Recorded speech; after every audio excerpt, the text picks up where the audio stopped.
അമിതമായി കൊണ്ടുവരുന്ന കസിൻസ് ബന്ധങ്ങളും ബെസ്റ്റിയും ഇതെല്ലാം നമ്മുടെ വീടിന്റെ അകത്തളങ്ങൾ ഏതൊക്കെ രൂപത്തിലാണ് മലീനസമാക്കുന്നത് എന്ന് നമ്മൾ ചിന്തിക്കണം.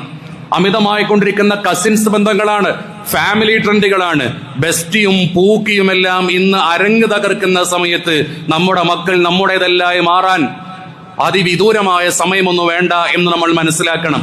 പരിശുദ്ധ ഇസ്ലാം, നിങ്ങൾ ഫത്ഹുൽ മുഈൻ എടുത്ത് പരിശോധിച്ചു നോക്കൂ. അവിടെ നിക്കാഹിന്റെ ബാബ് എടുത്ത് പരിശോധിച്ചാൽ കാണാം, 10 വയസ്സായി കഴിഞ്ഞാൽ ആൺകുട്ടിയുടെ മുറിയിൽ നിന്ന് പെൺകുട്ടിയെ മാറ്റിക്കടത്തണം. സഹോദരന്മാരെ കുറിച്ചാണ് പറയുന്നത്. 10 വയസ്സ് പെൺകുട്ടിക്കായാൽ ഉപ്പയുടെ മുറിയിൽ നിന്ന് ആ പെൺകുട്ടിയെ മാറ്റിക്കടത്തണം.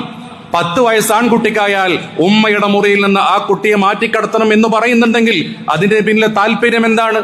ഒരിക്കലും അന്യമാക്കുക എന്നല്ല, നിയന്ത്രണങ്ങൾ വരണം. എല്ലായ്പ്പോഴും ക്ലോസ് റിലേഷൻ എന്നതിന്റെ അപ്പുറത്തേക്ക് നിയന്ത്രണങ്ങൾ വരണം. ആ നിയന്ത്രണങ്ങളിലൂടെ മാത്രമേ മുന്നോട്ട് പോവുകയുള്ളൂ.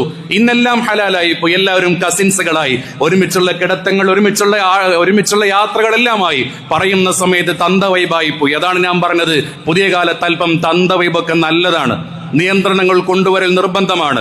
നമ്മുടെ മക്കൾക്ക് മഹ്റം ആരാണ് എന്ന് നമുക്കറിയാം. ആ മഹ്റമുകൾ തമ്മിലാണ് യാത്ര ചെയ്യേണ്ടത്, ആ മഹ്റമുകൾ തമ്മിലാണ് സംസാരിക്കേണ്ടത്. അതിന്റെ അപ്പുറത്തേക്ക് ഇതെന്റെ ബെസ്റ്റിയാണ്, ഇതെന്റെ പൂക്കിയാണ്, ഇതെന്റെ സിബ്ലിങ്സ് ആണ്, ഇതെന്റെ കസിനാണ് എന്നൊക്കെ പറഞ്ഞുകൊണ്ടുള്ള അതിർവരമ്പുകൾ ലംഘിച്ചുകൊണ്ടുള്ള ബന്ധങ്ങൾ